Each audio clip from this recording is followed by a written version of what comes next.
مختلف برؤية مختلفة، وشفناه في مباراة الإسماعيلي. كانت له مش هنقول بصمة كاملة، لكن كانت له بصماته بكل تأكيد بكل تأكيد. لعبت الكرة لشيكا، يلعبها جميلة جدا،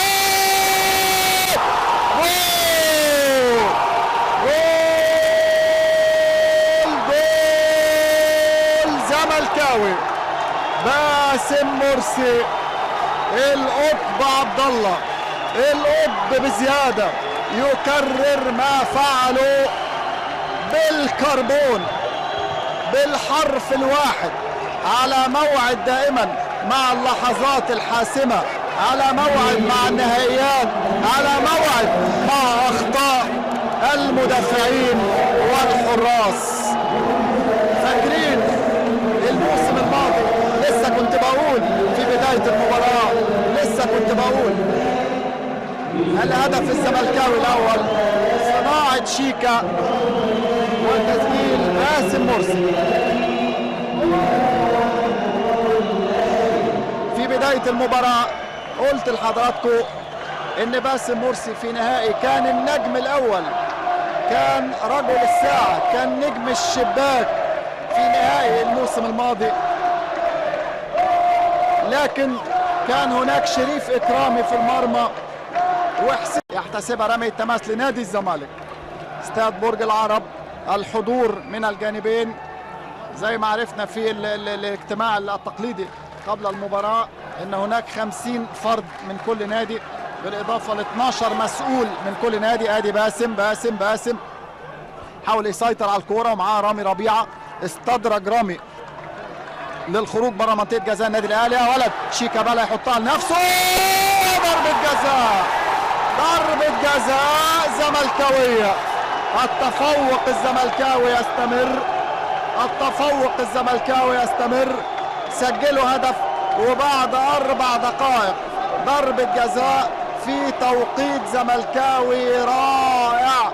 فرحة جنونية هنا من جانب الحضور الزملكاوي في المدرجات. سعد سمير يمر منه شيكابالا، حكم اللقاء قريب جدا وزاوية الرؤية مفتوحة تماما بالنسبة له. هل يكون باسم مرسي من جديد؟ هل يضع باسم البسمة الثانية على وجه جمهور نادي الزمالك؟ هو بالفعل باسم مرسي. أحمد عادل عبد المنعم في المرمى في مواجهة الهداف الزملكاوي باسم مرسي. أخذ القرار، استعد، ركز.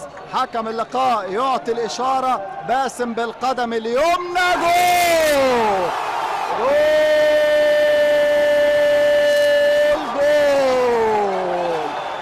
على موعد مع الثنائيات، هدفين في نهائي كاس الموسم الماضي وهدفين في نهائي كاس هذا الموسم. باسم مرسي يفعلها من جديد.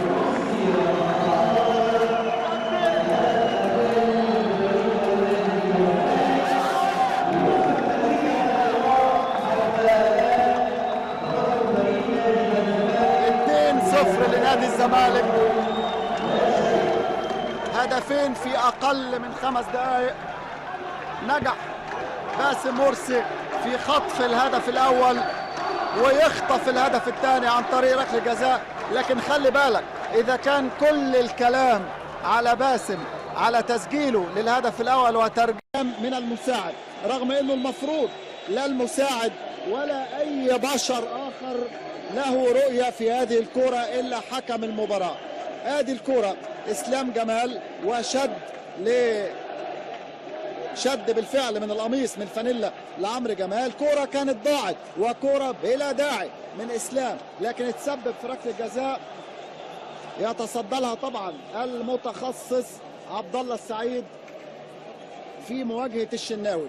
نجم كبير ومتخصص في ركلات الجزاء، حارس مرمى كبير في حراسة مرمى الزمالك. عبد الله السعيد والشناوي. عبد الله السعيد، جول عبد الله السعيد. نعم يعيد الأهلي من جديد، يحيي أمل الأهلي من جديد بهدف عبد الله السعيد.